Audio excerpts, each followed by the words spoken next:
Estamos en el capítulo 2, en los versículos del 1 al 10. Gálatas, capítulo 2, en los versículos del 1 a 10. ¿Ya?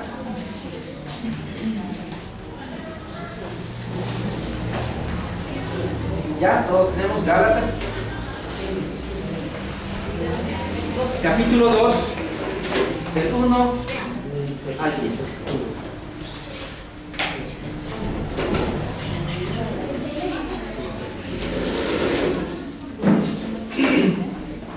Al leer esta porción, hermanos, de las Escrituras, se debe compartir no solamente Gálatas, sino también hablar un poco del libro de los Hechos, porque los acontecimientos que en esta mañana vamos a leer en el libro de Gálatas se han dado origen en el libro de los Hechos, en el capítulo 15 del 1 al 29, donde se narra el primer concilio de Jerusalén.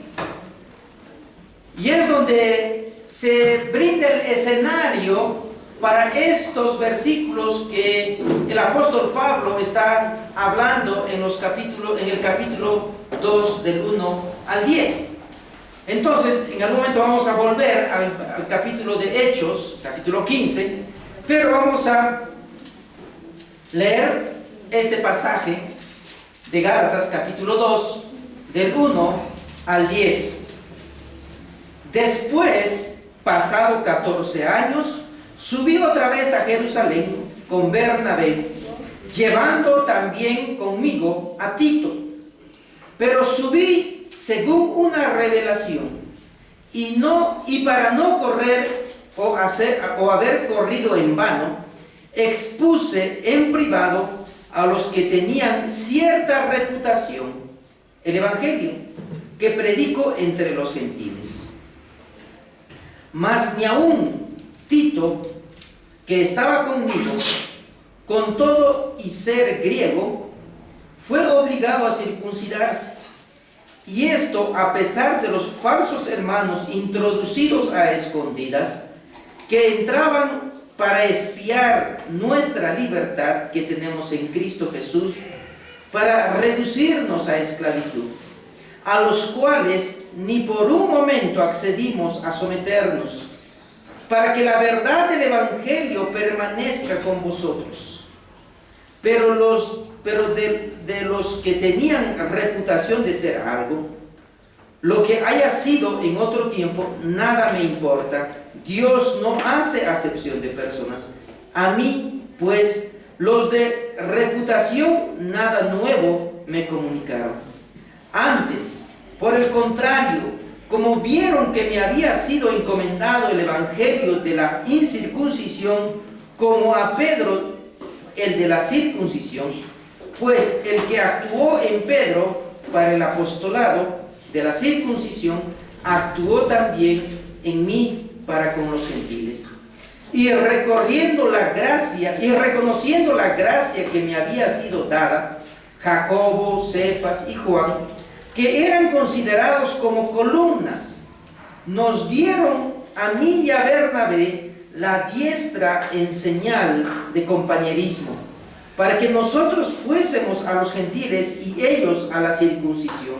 Solamente nos pidieron que nos acordésemos de los pobres, los cuales también procuré con diligencia hacer.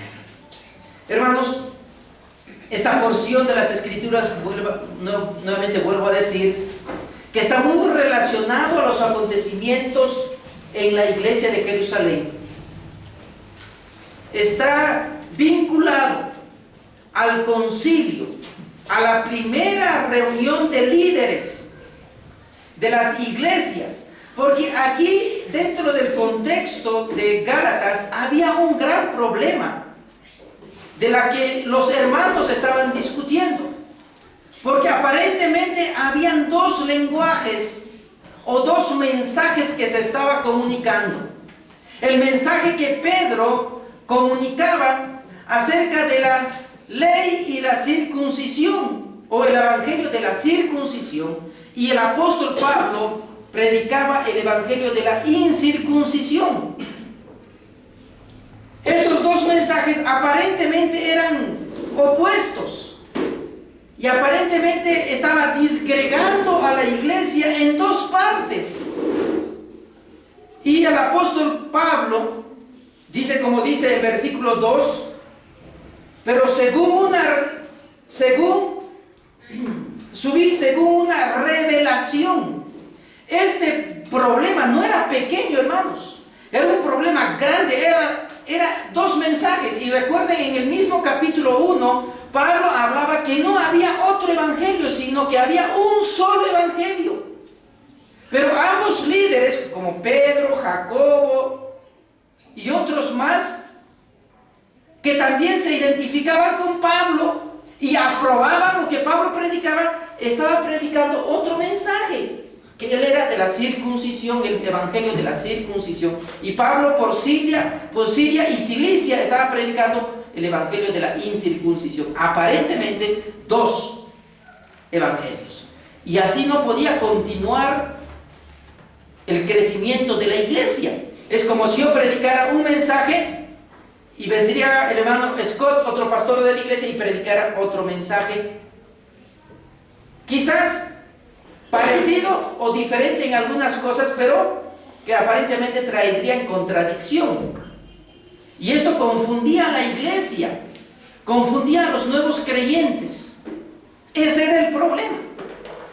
Al valorar el problema, los líderes se congregan en Jerusalén. Recuerde que Pablo en el mensaje anterior había dicho que estuvo solamente 15 días después de su conversión. Estuvo 3 años en el desierto. Volvía a Jerusalén solamente a visitar a Santiago y a Pedro, porque no los conocía. Y solamente estuvo 15 días con ellos en Jerusalén, conociéndoles. Después de 15 días le era necesario partir para Siria y Cilicia. Y es a donde él viaja y predica durante 14 años. Versículo 1 del capítulo 2 dice de esta manera: después, pasado 14 años, subí otra vez a Jerusalén. Hermanos, en esta mañana el apóstol Pablo, a través de las Escrituras, nos quiere enseñar que hay un solo y verdadero evangelio. Que hay un solo y verdadero evangelio. No es dos evangelios como dicen sus detractores. Porque había muchos detractores del evangelio en ese entonces. Los fariseos eran uno de ellos, que siempre buscaban razones, ¿para qué? Para desestimar al apóstol Pablo y el trabajo que estaba haciendo con los gentiles. Y otros, a los discípulos de Cristo. También los fariseos querían desestimar. Y ellos fueron los que hacían la propaganda. Mire, Pedro está predicando un evangelio muy similar a la ley de la circuncisión. Estaba pidiendo que los judio-cristianos o los nuevos cristianos se circunciden. Y Pedro está predicando en los gentiles un evangelio de no circuncisión. ¿Qué es eso? Eso estaban promocionando los fariseos. Y a este gran problema el apóstol Pablo pues lo ve grande, lo magnifica y ve este problema. Y dice, después de 14 años subí. Hermanos, este es un viaje con un propósito. No es un viaje cualquiera. ¿Por qué no es un viaje cualquiera? Porque Pablo había hecho una actividad, un trabajo, un viaje de ir de Siria y de Cilicia hacia Jerusalén. No porque los apóstoles le dijeron, ay, ¿qué es ese Pablo? Recuerden, los líderes, las columnas los líderes de la iglesia eran Pedro, Santiago, ¿no? Ellos no dijeron, no, ¿sabe que ese Pablo está predicando un evangelio distinto a nosotros? ¿Sabe qué, Pablo? Ven acá. No mandaron a llamar a Pablo. Pablo no vino porque él quiso ir. Recuerden, Pablo no estaba afanado en ir y aprender o vivir y convivir con Pedro, con Santiago y con los demás discípulos.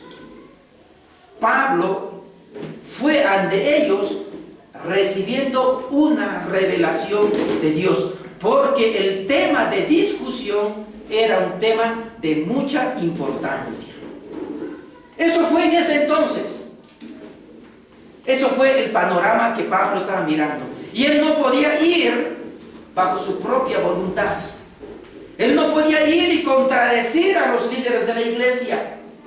Él no podía ir y poner oposición por poner oposición, o no solamente por querer dar a conocer sus ideas, su doctrina, su teología. No, mis amados hermanos. Él fue con un propósito. Él fue bajo la obediencia a un llamado, a un envío de Dios, bajo una revelación. Eso fue lo que hizo Pablo. Aplicando a nuestra vida, hermanos, nosotros nos movemos o vivimos o activamos o hacemos algo bajo una revelación de Dios, o simplemente nosotros hacemos lo que nosotros queremos y cuando nos sale mal, ¡ay, Señor! Porque Pablo dice, yo he recibido una revelación para no correr en vano. Mira, o sea, para que su viaje no sea un viaje en vano, para que su camino de Siria y de Cilicia hasta Jerusalén sea un viaje de bendición, un viaje hecho para la gloria de Dios, un viaje que pueda resultar en una conclusión beneficiosa para la iglesia, para el cuerpo de Cristo. ¿Me entiende? Nosotros ahora, aplicando nuestra vida práctica, nosotros nos movemos en este mundo esperando un llamado de Dios o queriendo hacer la voluntad de Dios, o nos movemos simplemente por nuestros deseos, nuestros sentimientos, nuestros razonamientos. ¿Usted hace las cosas buscando la gloria de Dios? ¿Usted hace algo para glorificar y honrar y que el nombre de Dios sea conocido por toda la tierra? ¿O usted hace solamente para mostrarse usted? ¿Usted hace algunas actividades en su vida simplemente llevadas por ideas, por motivaciones humanas? Mire, el apóstol Pablo estaba viajando allá no por un deseo propio, no porque le había nacido, sino porque Dios le estaba mostrando. ¿Usted hace las cosas porque Dios le muestra? ¿O usted hace las cosas así a la deriva, como un barco sin piloto en alta mar, que va a la deriva y por donde encalla, encalla? Por donde hay momentos difíciles, usted se mueve según a la circunstancia. ¿Cuántas veces usted ha ido a un lugar o ha hecho cosas en vano? ¿O es como Santiago lo dice, en el libro de Santiago dice, vosotros decís, iré a tal ciudad, me quedaré un año, traficaré o trabajaré, ganaré tanto? ¿O así piensa usted? ¿Así planifica usted su vida? Dice, debéis decir así, dice Santiago, si el Señor quiere, viajaré, haré esto, haré lo otro. ¿Usted considera a Dios en sus planes? ¿O usted hace de su vida lo que más quiere, apoyándose en un pensamiento o en una idea totalmente mundana, como una frase que se dice, yo soy el arquitecto de mi vida, yo construyo mi vida como yo quiero? ¿Así usted vive? Reflexionemos cómo el apóstol Pablo tenía que tomar una gran decisión y tenía que estar frente a un grupo de hermanos. Él no fue por sus propias motivaciones, aunque él tenía todas las razones por qué ir y exponer sus asuntos. Pero no, él esperó el mover del Espíritu Santo, él esperó la voz del Espíritu Santo para hacer lo uno o lo otro. Creo que ese es el ejemplo y el principio que nosotros debemos seguir según este versículo. Ahora usted preguntará, dirá usted, ¿cómo puedo yo ser guiado por el Espíritu Santo? ¿Cómo puedo yo escuchar la voz de Dios? Hay hay muchos pensamientos acerca de esto. Una vez, una hermana que venía de un contexto pentecostal de Lima a Chiclayo, me dijo: pastor, ¿y usted cómo escucha la voz de Dios? ¿A usted Dios le habla audiblemente, o sea, en voz alta? ¿Usted conversa con Dios así, cara a cara? Eso me preguntó en un tiempo de ayuno que tuvimos ahí en la iglesia. Y le dije: claro que no, hermana. Dios no me habla cara a cara a mí. Porque a eso le habían hecho creer en la iglesia pentecostal en la que asistía allá en Lima, de agua no sé qué, agua viva. Y me dijo: pastor, ¿usted no escucha la voz de Dios cuando le habla? Digo: no, hermana. Yo no escucho una voz audible que me diga: pastor Werner, haz esto, haz lo otro, di así a tal fulana, di así a tal mengano. Dios no me habla así, le digo. A mí Dios me habla a través de su palabra. Es por medio del estudio de las Escrituras por la cual Dios nos habla a cada uno de nosotros para hacer lo uno o lo otro. Es a través del estudio de las Escrituras. Es por medio de la cual Dios nos habla. Esto es, hermanos, no es por medio de una voz audible, ni por medio de sueños, ni por medio de una revelación. Ni por medio de una revelación. Ya no existe revelación que Dios me hace soñar en un éxtasis, me hace entrar y me hace volar al tercer cielo, al cuarto cielo, y me hace ver todo lo que en el futuro va a hacer. Eso ya no existe. Eso es una creencia totalmente antibíblica y fuera de las Escrituras. Pero muchas personas creen esto, hermanos. Especialmente muchas iglesias con inclinación pentecostal. La otra manera como Dios nos habla es a través del tiempo de la oración. Por eso son importantes, hermanos, el estudio de las Escrituras, y por medio de la oración uno podría recibir la guía de Dios para lo que necesitamos hacer. El hermano decía en la mañana: la Biblia no nos va a decir cuál es el nombre de nuestra esposa antes que nos casemos, cuando éramos solteros. Si me hubiese dicho, de repente hubiese escogido un nombre de una persona, de un nombre muy bonito, ¿no? ¿Me entiende? Usted de repente hubiese escogido otro nombre, ¿no? No, ese nombre no me gusta, ¿no? Usted hubiese escogido otro nombre quizás. ¿Me entiende? Si eso fuese, si Dios nos hablara así, hermanos, entonces muchos de nosotros pues estaríamos haciendo lo más correcto, ¿cierto? Pero no. La Biblia nos habla todo lo que nosotros debemos conocer acerca de Dios y de nuestra salvación. Nada más. Las demás cosas, qué trabajo vas a tener, qué profesión vas a seguir. Ay, hermanos, mucha gente me dice: pastor, usted dígame, ¿qué profesión debo estudiar? Una vez me dijo un joven: dígame, pastor, por medio de la Biblia, ¿qué profesión voy a estudiar? No hay, pues, hermano, la Biblia no me va a decir qué profesión vas a estudiar. ¿Me entiende? No hay. ¿O qué negocio vas a emprender? No hay. La Biblia nos dice que debemos ser honestos, honrados. Si empiezas cualquier negocio, la Biblia nos guía hacia la honestidad, hacia la fidelidad, hacia la justicia, al peso justo, al cobro justo. ¿Me entiende, hermano? La Biblia nos da a conocer. Dios nos habla a través de las Escrituras y a través de la oración, de un contacto constante y una comunión constante por medio de la oración. Eso es lo que ha hecho el apóstol Pablo. Por eso él fue a la segura. Por eso decía: para no correr en vano. Y yo, cuando llegué, me reuní con los hombres importantes, con los hombres representantes, para discutir, ¿qué cosa? El tema del evangelio de la circuncisión y el tema del evangelio de la incircuncisión. Era un asunto serio, hermanos. No era un asunto cualquiera.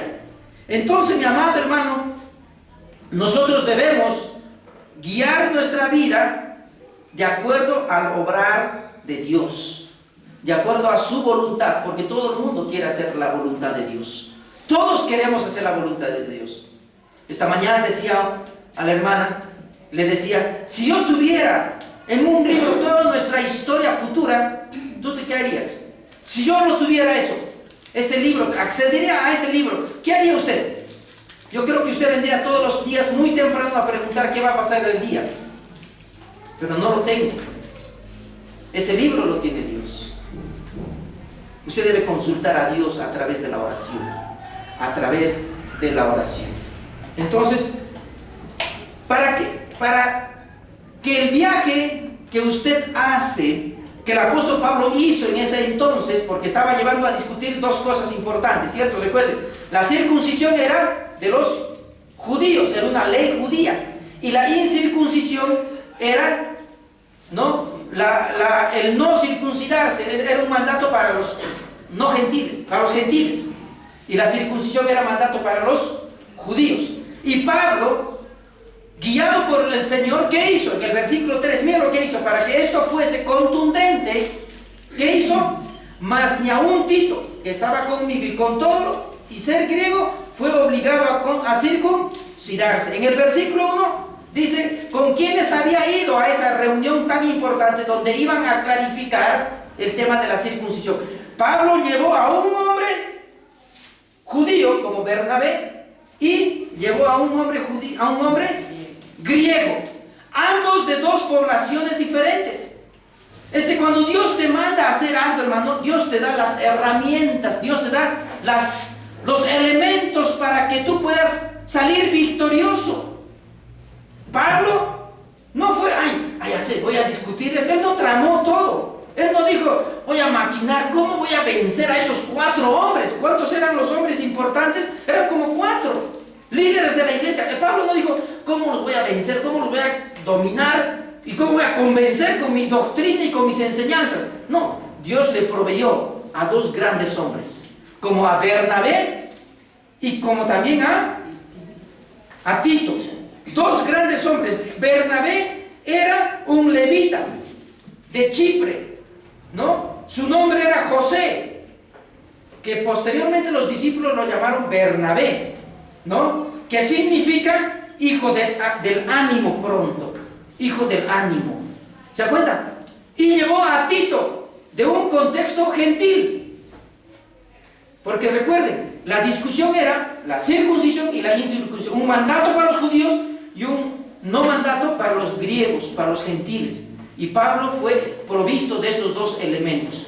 Cuando usted va a o tiene que tomar una decisión, va a hacer asuntos de mucha importancia, usted tiene que orar a Dios, y Dios le va a dar los elementos como le dio a Pablo, para que su viaje sea de éxito, para que su actividad, su decisión sea fundamentada y sea dentro de la voluntad de Dios. Entonces, qué interesante, hermanos, cómo podemos ver en la respuesta, en la actitud del apóstol Pablo, cómo podemos nosotros aprender en la actualidad para nuestra vida práctica. Porque todos los días tomamos decisiones. Todos los días tenemos que pensar en algo que hacer, comenzar a orar, buscar la respuesta de Dios. Y Pablo no había ido con las manos vacías, se llevó a estos 2 grandes hombres, líderes de la iglesia. Pablo, un buen compañero, discípulo de Pablo, Bernabé, discípulo de Pablo, y Tito, discípulo de Pablo, uno pastor para Creta y otro era su misionero, su compañero de milicia del trabajo del apóstol Pablo, y fue llevado como frutos de su ministerio. Pero no solamente en el versículo 4, no solamente era defender esta posición, sino que en la iglesia, o a la iglesia, habían incursionado gente, ¿no?, escondidamente, para espiar las libertades que tenían los cristianos. Y eso era otro problema que la iglesia estaba pasando. ¿Cómo nosotros podemos aprender? Hermanos, Satanás nunca va a dormir. Usted no diga, no, el pastor, como pastor yo nunca tengo problemas. Tengo muchos problemas y muchos obstáculos puestos por Satanás. Los líderes siempre van a tener, aquellos hombres que siempre van a hacer la voluntad de Dios, siempre van a tener 1001 obstáculos, porque Satanás está como león rugiente buscando a devorar a quienes están durmiendo, a quienes están en condición de liviandad, en una condición de no planificar, de no orar, no depender de Dios. Siempre va a haber obstáculos en la vida cristiana. Van a entrar personas encubiertamente ¿a qué? A acusarnos. Recuerden las acusaciones que hizo Satanás a Job delante de Dios. Esas mismas acusaciones vamos a tener nosotros en la vida diaria. Usted, hermano mío, que usted va a decir, yo voy a depender de Dios, cada acción, cada cosa que voy a hacer, voy a orar, voy a pedir la guía de Dios, hermano, va a tener 1001 obstáculos, así como lo tuvo el apóstol Pablo, cuando dijo, van a entrar encubiertamente para desenmascarar falsos hermanos a nuestra iglesia, buscando ya para acusarnos de nuestras libertades cristianas. Va a haber. Algún tiempo quizás la iglesia lo tenga, pero ahí estaremos los líderes, los siervos de Dios. Por eso estamos discipulando para que ninguno de nosotros seamos engañados, seamos cautivos y ser llevados bajo doctrinas y creencias totalmente contrarias a las Escrituras. Eso hacemos como pastores en la iglesia. ¿Y cómo hace usted ahora en su vida personal? También tendrá 1000 obstáculos que Satanás va a poner en su vida para desanimar y desalentar. Entonces, hermanos, su vida tiene que tener un propósito. El apóstol Pablo tuvo un propósito para su viaje a Jerusalén. ¿Después de qué? De 14 años de haber trabajado en Siria y en Cilicia. Tuvo un gran propósito.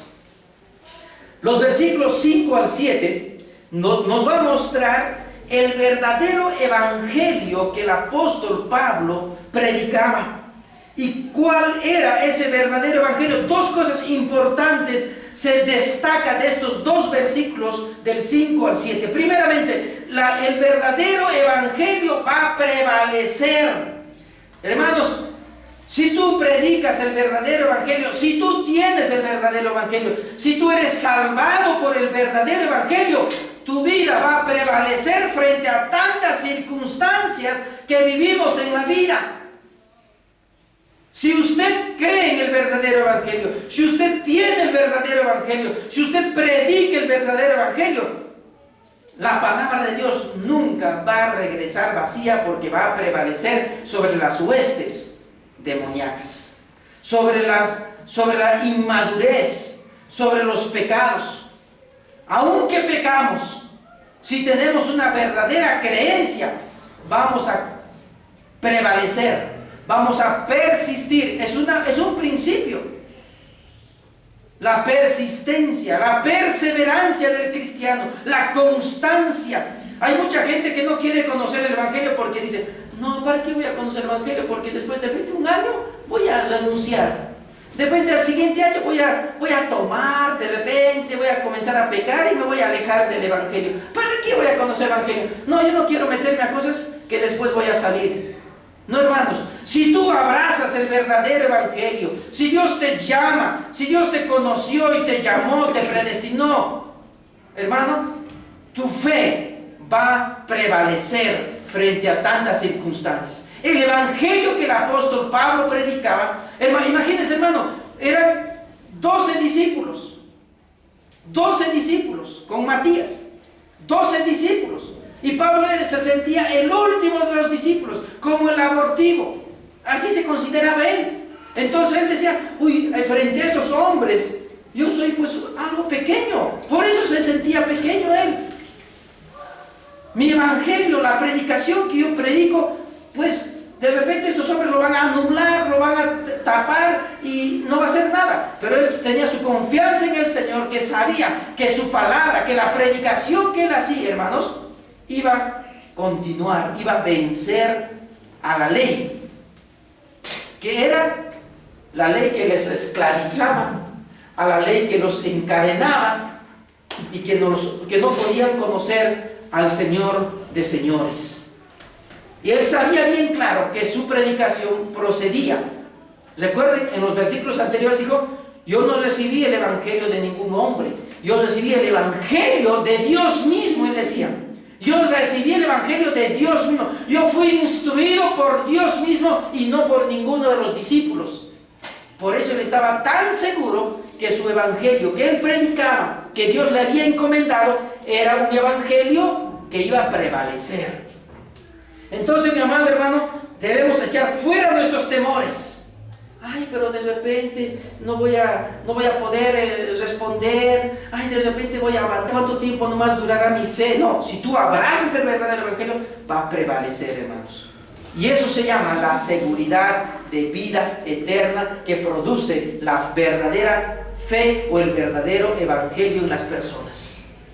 ¿Se da cuenta? Por eso nosotros predicamos con mucha insistencia la vida eterna. Un evangelio que produce vida eterna. ¿Me entienden? ¿Por qué? Porque estamos abrazando una fe verdadera, un evangelio verdadero. Y la segunda cosa que podemos aprender de estos dos versículos es que en el verdadero evangelio no hay acepción de personas. Versículo 6 dice: pero de los que tenían reputación de ser algo, lo que hayan sido en otro tiempo, nada me importa. Dios no hace acepción de personas. O sea, Dios no dijo: no, yo estuve con los 12, pues yo llamé a los 12 discípulos. A cada uno yo les llamé. A Pablo lo llamé después, entonces él no puede conocer toda la verdad. No, para Dios no hay acepción. Todos somos iguales. Usted no dirá: bueno, él es pastor, yo soy un simple hermanito. No, hermano, somos iguales delante de Dios. No, pero ellos tienen más años de vida cristiana, yo estoy empezando, yo me siento... No, todos somos iguales delante del Señor. En el verdadero evangelio, el último que entra, así como el que entró hace años al evangelio, es igual. Es igual. No podemos tener acepción de personas, porque un verdadero evangelio, hermano, unifica, porque tenemos un solo Dios, un solo bautismo, una sola fe, un solo Señor. Entonces, mi amado hermano, no debe sentirse mejores que los demás. No debemos sentirnos, porque el verdadero evangelio va a producir una equidad en nuestra vida espiritual y en nuestra relación con el Señor. Entonces, mi amado hermano, el verdadero evangelio nos enseña dos cosas importantes: que un evangelio verdadero siempre prevalece, y un verdadero evangelio siempre, no hace acepción de personas. En los versículos del 8 al 10, donde podemos ver un llamamiento verdadero del evangelio. Miren lo que dice el versículo 8 al 10. Pues el que actuó en Pedro para el apostolado de la circuncisión, actuó también en mí para con los gentiles. En Hebreos dice la Biblia que Jesucristo es el mismo de ayer, de hoy y de siempre. Es el mismo. Dios no ha cambiado. El mismo que actuó en Elías, en los profetas del Antiguo Testamento, es el mismo que actuó en el Nuevo Testamento. Y es el mismo que está actuando hoy en tiempo, porque Dios no cambia. Porque Dios no cambia, hermanos. El mismo poder que influyó en Pedro, en Pablo y en todos los discípulos de Cristo, hoy en día se está manifestándose a cada uno de nosotros. Es el mismo Dios. Dios no cambia. Dios no cambia. Muchos piensan, hermano, en esas épocas Dios manifestaba más poder que ahora. Mentira. Dios sigue mostrando su amor ahora. Y ustedes, los que conocen el verdadero evangelio, son fruto del poder de Dios y de la transformación de Dios. Entonces, mi amado hermano, Dios no cambia. Dios sigue trabajando de la misma manera como trabajó en aquellos años. Lógicamente que utiliza otros medios. Antes era la misma revelación, la misma voz de Dios hablando. Ahora Dios habla a través de su palabra. ¿Me entiende, hermano? Antes no había la Biblia. En las épocas de Moisés, de Josué, de Jeremías, de Isaías, no había la Biblia. Habían escritos de Dios.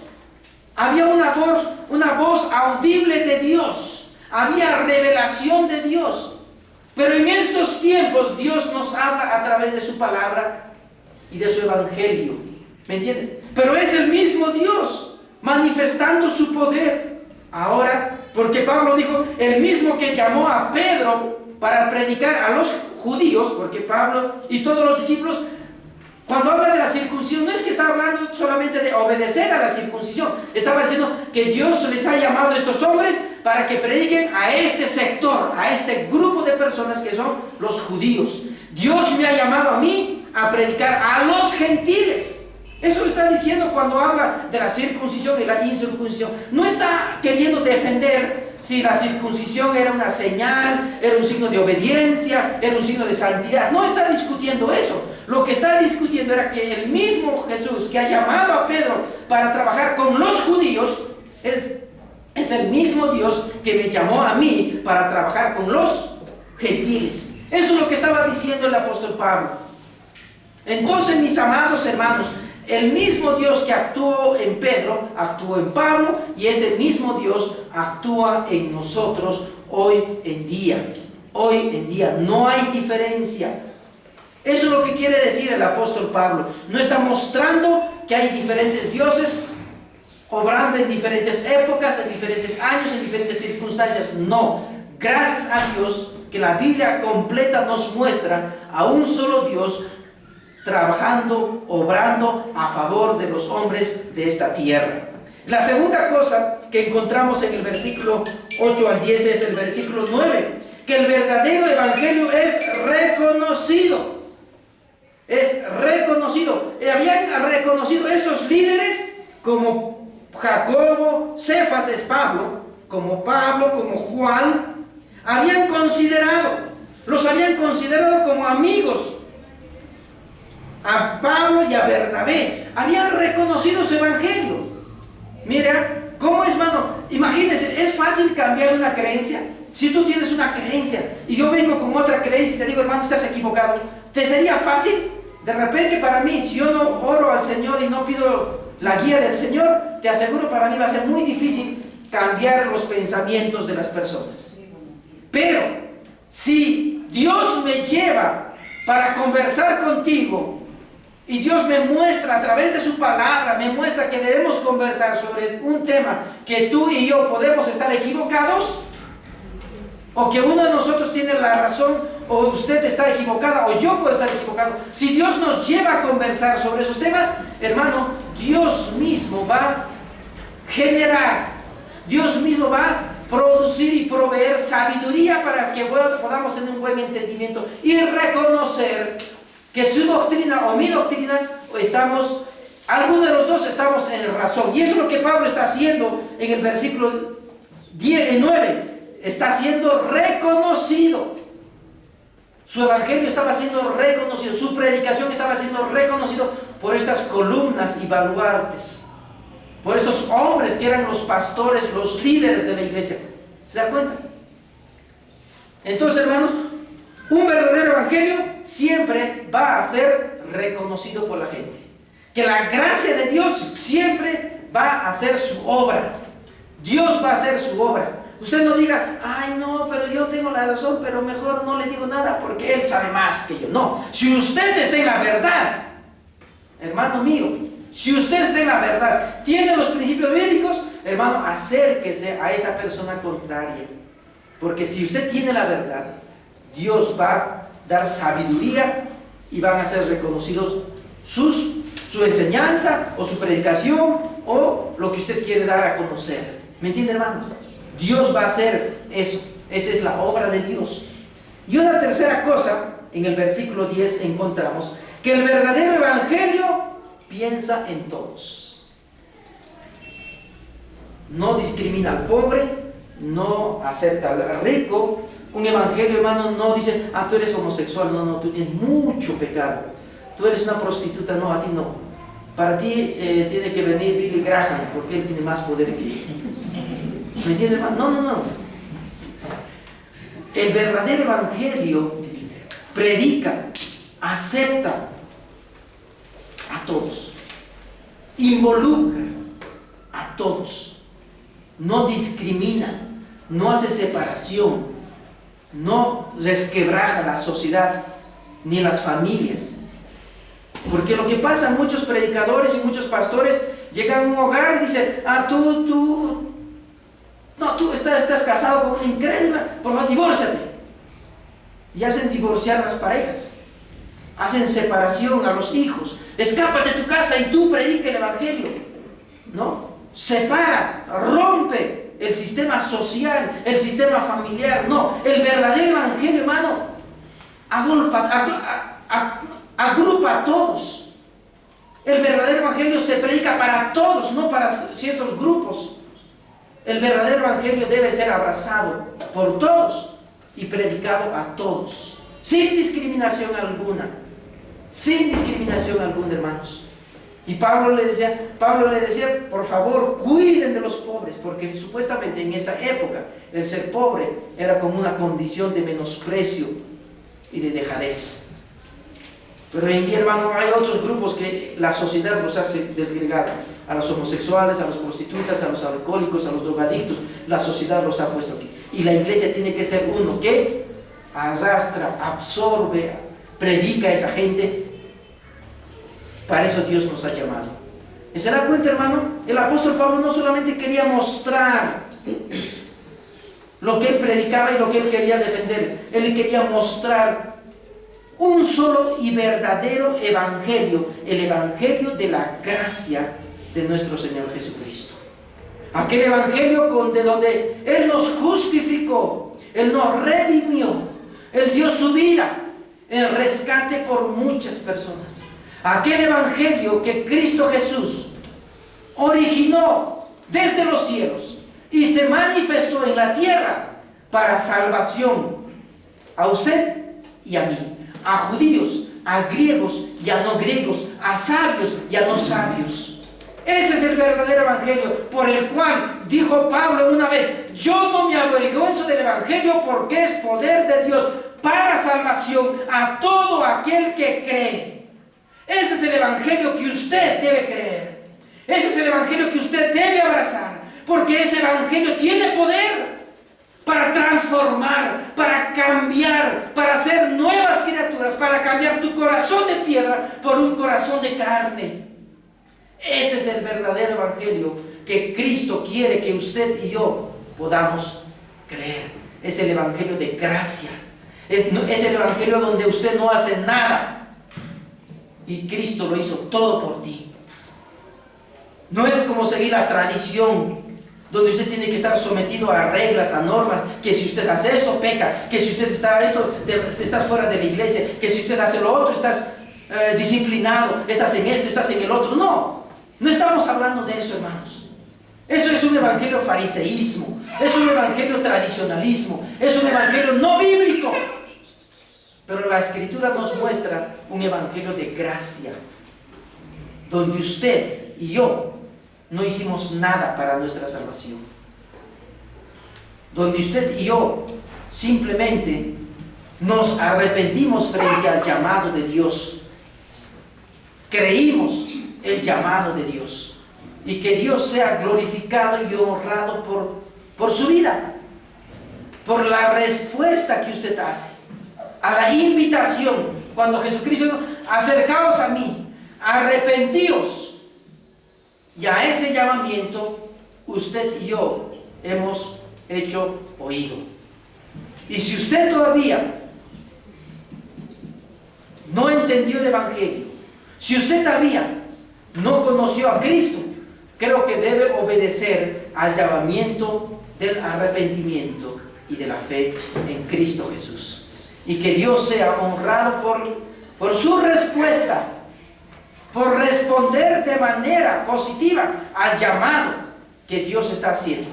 Acercaos a mí, venid a mí todos los que estáis cansados y cargados, y os haré descansar. Si alguno quiere venir en pos de mí, tome su cruz y sígame. Son llamamientos que Dios está haciendo a su pueblo hoy en día. Y nosotros tenemos que responder con arrepentimiento, con confesión, con fe a ese llamamiento que nuestro Señor está haciendo a todas las personas. Que Dios nos ayude, hermanos, a fortalecer y seguir creciendo en la gracia de nuestro Dios. Que el Señor sea bendecido y glorificado por su respuesta. en el nombre de Jesús. Vamos a orar. Dios, grande es tu misericordia. Gracias, Señor.